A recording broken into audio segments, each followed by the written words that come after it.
Jesus said some pretty controversial things in his time here on earth, but maybe the most controversial thing that Jesus ever said was to love your enemies.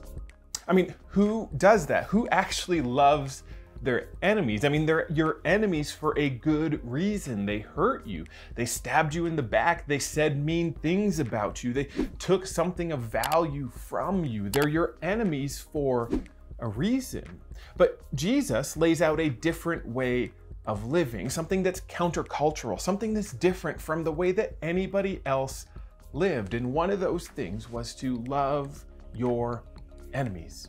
And what I love about Jesus is he doesn't tell us to do something he wasn't willing to do himself. You see, Jesus loved us while we were still his enemies. Now, if you want more information on why we should love our enemies, I have a whole video that I've done on why we should love our enemies and how Jesus has loved us while we were his enemies. But in this video, what I want to look at is how we can practically love our enemies. I want to look at 6 different ways that we can show our enemies love. And I think if we do this, if we follow Jesus, if we obey Jesus in this way, we're going to show those around us, our friends, our family members, our coworkers, we're going to show them a different way of living. So let's jump into 6 ways that we can love our enemies. One quick note about how we're going to use this term enemy. We tend to think of our enemies as those people that live in another country, but I want to challenge us to think of our enemies as people that we maybe have ill thoughts or ill will towards. Maybe it's the person that cut you off in traffic the other day, or maybe it's the person that stabbed you in the back and caused you serious harm. You see, your enemy, don't just think of it as this group of people that are opposed to the country you live in. No, think about you personally and the people that you harbor any ill will, whether it be small or large, towards. Those are your enemies. All right, let's take a look at how we can love our enemies in 6 practical ways. The first thing that we can do to love our enemies is to pray. And this really happens in 2 different ways. First, we can pray for healing from the wounds that they caused. And depending on how much your enemy has hurt you, this might take some time, but really healing from their wounds, acknowledging the wounds that they've caused you and asking God to bring healing is a great first step to take.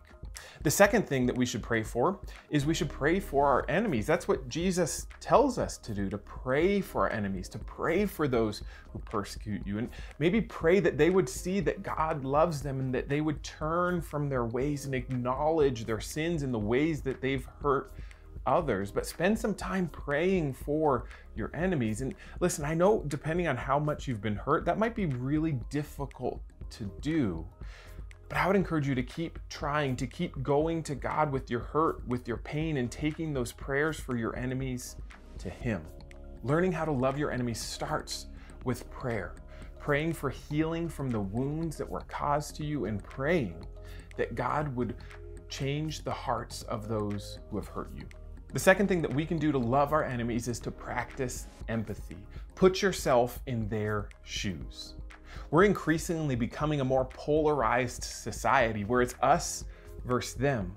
But a good way to love our enemies or to love those that are opposed to whatever we believe is to place ourselves in their shoes. Yes, that person you can't stand that has those views that you think are so bad, put yourself in their shoes.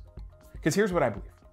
I believe if you could put yourself in their shoes, what you would find is that they have good reason to believe what they believe and do what they do. That doesn't make it right, but their life experience is what they've gone through, what they've been through. They have good reasons for arriving at the conclusions that they've arrived at. And if we can practice empathy, if we can place ourselves in their shoes, it will help us understand what makes them tick and why they did what they did. And again, that doesn't excuse what they did, but it brings us to a deeper level of understanding so that we can understand God's heart and we can see that He loves them, and it can develop our hearts so that we too can see them the way that God does. So practice empathy.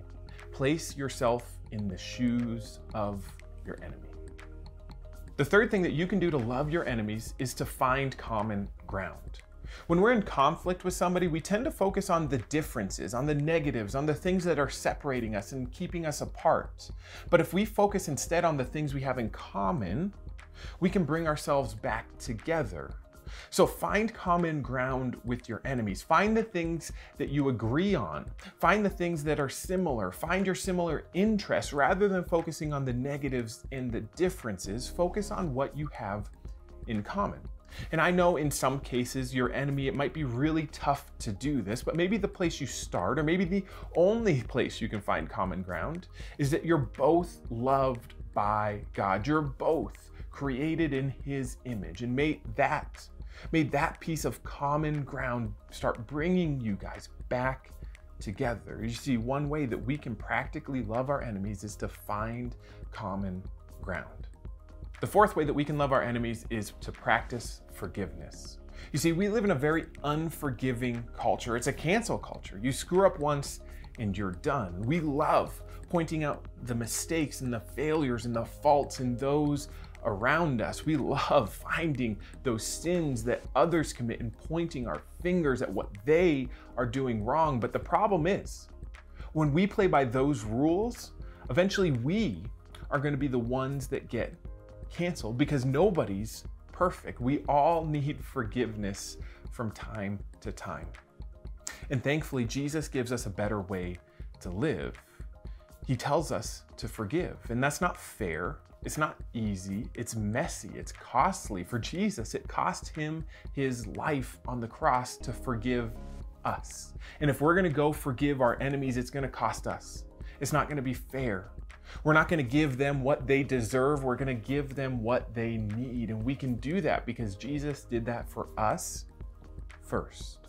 And one way that we can love our enemies is to practice forgiveness, to give our enemies not what they deserve, but what they need. The fifth thing that we can do to love our enemies is to pursue peace and unity.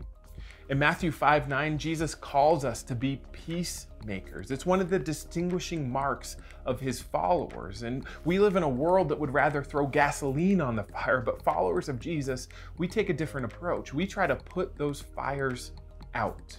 We pursue peace and unity, even with our enemies, even with those whom we disagree with. It's possible to have peace with those who voted differently than you. It's possible to have unity with those who view the world differently than you. It's possible to stand on your convictions in love. It's possible to hold your beliefs without creating disunity with those around you. It's possible because that's what Jesus did for us. And part of what it means to love our enemies is to not throw gasoline on the fire, but instead to pursue peace and unity, even with those whom we disagree. The last thing that we can do to love our enemies is to be patient. Change takes time. It's not going to happen overnight. And that applies both for you and for your enemies. Your enemies aren't going to become a new person tomorrow, even no matter how hard you might want them to be or how hard you might pray. Change takes time. And it also takes time for you. Forgiving and loving your enemies isn't something that you just flip a switch and it's done. No, this takes practice. It takes time. It takes allowing God to work in and through our lives and develop a heart that beats after His. So be patient. Be patient with yourself. Allow God to make those changes in your life. And I bet you, after a few months, maybe a few years, maybe even longer, if you've been hurt deeply, God will change your heart to beat after His. And be patient with your enemies too. Be patient. Allow them time to change. They're on the same journey that you are on, and change takes time. Growth takes time. There's purpose in that process, and God is going to use that time to develop something good in your life and in theirs. So in all of this, be patient. Now, I know loving your enemies isn't easy. It's really, really hard because your enemies are your enemies for a reason. And it's really hard to love your enemies. It was hard for Jesus. It cost Him. And it's going to be hard for us, and it's going to cost us too. But think about the impact that Jesus made because He chose to go against culture, not just love your friends, but also love your enemies. We're still talking about what He did 2,000 years later. And if his church, if followers of Jesus can get this and understand this, think of the impact that we're going to make. If followers of Jesus chose to love those whom they disagree with, if we chose to forgive those who have wronged us, if we chose to stop pouring gasoline on the fire and pursue unity, if we chose to pray for those whom we disagree with, to pray for those whom have hurt us, imagine the impact that we could make on those around us, on the world around us, on culture around us, if we chose to take this command of Jesus to love our enemies seriously.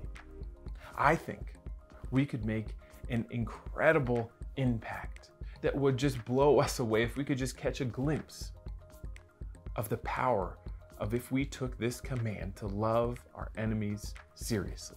Thanks for watching this video. I hope that you learned something and that it challenged you to rethink parts of your life and your faith. And if it did, would you like this video and subscribe to this channel, and also share it with a friend so that they too can learn and benefit from what it means to love your enemies.